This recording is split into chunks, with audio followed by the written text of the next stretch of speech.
នេះផលិតផលកូនខ្មែរតែមិនមែននាំចូលពីក្រៅប្រទេសទេណាមើលឲ្យច្បាស់គឺជាសិប្បកម្មផលិតសាប៊ូហើយវាក៏ជាផ្នែកមួយនៅក្នុងការកាត់បន្ថយការប្រើប្រាស់ផលិតផលអ្នកជិតខាងយើងកុំឲ្យគេដៀលថាអូយើងធ្វើអីមិនកើតប៉ុន្តែនេះសាប៊ូយើងធ្វើបានល្អជាងគេទៀតដោយសារនេះជាសាប៊ូ 2 in 1 សាប៊ូដុំមែនប៉ុន្តែវាក៏ជា scrap ដែលយើងអាចយកមកដុសខ្លួននៅណាអូមានអត្ថប្រយោជន៍ច្រើនណាស់ផ្សំចេញពីប្រេងដូងចេញពីកាហ្វេដែលមានគុណភាពខ្ពស់សុទ្ធតែអារ៉ាប៊ីកាមិនមែនជាកាកកាហ្វេដែលគេប្រើហើយទៀតគឺសុទ្ធតែជាម្សៅកាហ្វេហើយមានលាយជាមួយទឹកឃ្មុំសុទ្ធតែជារបស់ក្នុងស្រុកការបង្កើតសិប្បកម្មសាប៊ូមួយនេះគឺជួយបានច្រើនមែនទែនជួយឲ្យពលរដ្ឋខ្មែរមានការងារធ្វើជួយដល់កសិករដែលគាត់បានដាំវត្ថុធាតុដើមធម្មជាតិហ្នឹងឲ្យគាត់ទទួលបានកម្រៃបន្ថែមទៀតហើយសម្រាប់សាប៊ូរបស់គាត់នេះគឺល្អដោយពុកម៉ែបងប្អូនទាំងអស់គ្នាបានឃើញអញ្ចឹងមើលទៅឃើញខ្មៅអញ្ចឹងប៉ុន្តែជាសាប៊ូដុសខ្លួនផងជា scrap ផងអញ្ចឹងអ្នកដែលចង់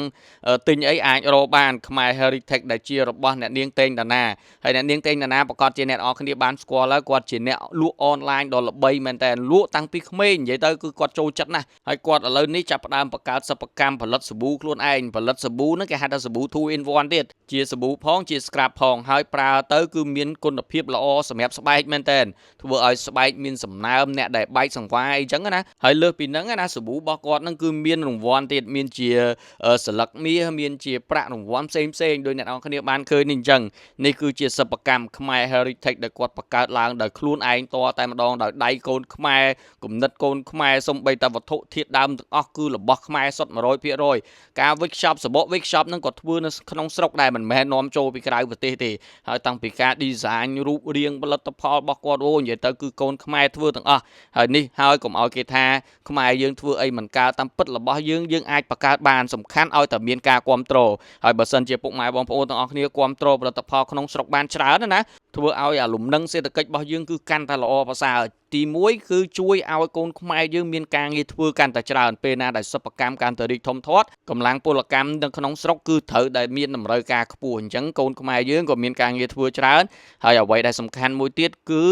វត្ថុធាតុដើមដែលជារបស់ធម្មជាតិដូចរបស់គាត់នេះសាប៊ូរបស់គាត់នេះគឺមានវត្ថុធាតុដើមធម្មជាតិទាំងអស់តែម្ដងមានតាំងពីប្រេងដូងនិយាយទៅប្រេងដូងយកមកពីខេត្តកពតហើយទឹកឃ្មុំធម្មជាតិហ្នឹងយកពីខាងកោះកបីហើយកាហ្វេអារ៉ាប៊ីកាកាហ្វេអីហ្នឹងគឺគាត់យកមកពីមណ្ឌលគិរីអញ្ចឹងឃើញជួយសង្វាក់ផលិតកម្មរបស់គាត់គឺជួយមិនមែនត្រឹមតែបុគ្គលិកកម្លាំងពលកម្មដែលនៅក្នុងស្រុកទេគឺជួយទាំងកសិករដែលគាត់បានដាំទាំងអស់នឹងទៀតហើយអរគុណមែនតើសម្រាប់អ្នកនាងតេងតាណាដែលគាត់មានឆន្ទៈមួយនៅក្នុងការផលិតនៅផលិតផលក្នុងស្រុកដែលគាត់ព្យាយាមចង់លុបបំបាត់ពាក្យថា local product ប៉ុន្តែ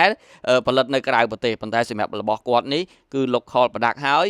យើងផលិតនៅក្នុងស្រុកទៀតនេះគឺជាមោទកភាពមែនតើសម្រាប់ខ្មែរយើងកូនខ្មែរដែលនៅក្មេងទេប៉ុន្តែមានឆន្ទៈមាន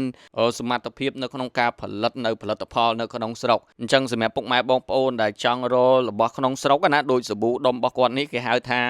សាប៊ូកាហ្វេដែលមានលក្ខណៈពិសេសគឺ 2 in 1 ជាសាប៊ូដុសខ្លួនផងជា scrap ផងហ្នឹងអាចរកបាននៅសិប្បកម្មខ្មែរ Heritage ហើយសម្រាប់ព័ត៌មានលម្អិតបន្ថែមខ្ញុំនឹងតម្លាក់ជូននៅក្នុង comment វីដេអូខាងក្រោមហើយវីដេអូខ្ញុំមានតែប៉ុណ្្នឹងទេអរគុណពុកម៉ែបងប្អូនទាំងអស់គ្នាដែលបានតាមដានវីដេអូមួយនេះចាំជួបគ្នានៅវីដេអូក្រោយទៀត